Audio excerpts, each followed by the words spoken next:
Hello and welcome back to Emi-Cast. I'm your host, Emi, and wow, do we have a topic today that's been buzzing everywhere?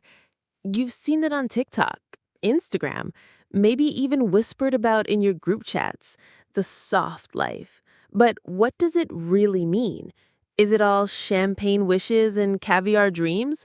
Or is there something deeper, something more attainable for us regular folks?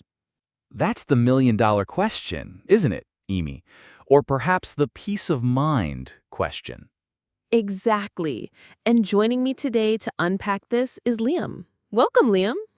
Thanks for having me, Emi. It's a topic close to my heart. So, Liam, let's dive right in. This soft life trend, it paints a picture of ease, luxury, minimal stress.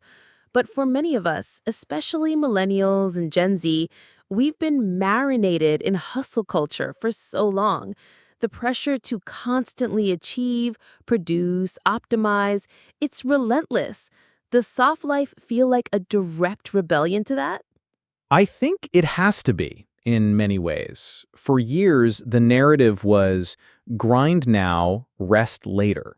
But later kept getting pushed further and further away for so many.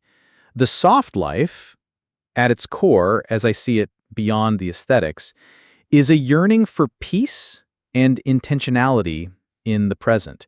Not necessarily about not working, but about working and living in a way that doesn't constantly deplete you. Oh, deplete is the perfect word. I think so many listeners can identify with that feeling of genuine burnout. You know, that bone deep exhaustion where even your hobbies start to feel like another task on the to do list. Absolutely. And it's not just physical burnout, it's emotional, mental. I remember a point in my own life a few years back where I was ticking all the hustle boxes, promotions, side gigs, always on. And I realized I was miserable. I was successful by societal standards, but I felt completely disconnected from myself and what truly mattered. The soft life wasn't a term then, but the need for something softer, something more humane, was definitely there. That's so powerful, Liam.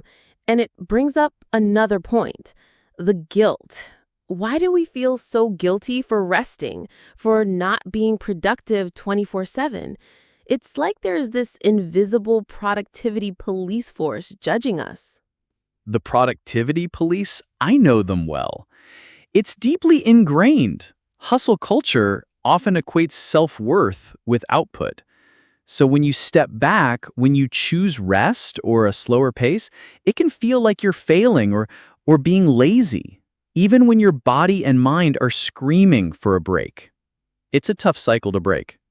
It is tough, and that's exactly what we want to explore.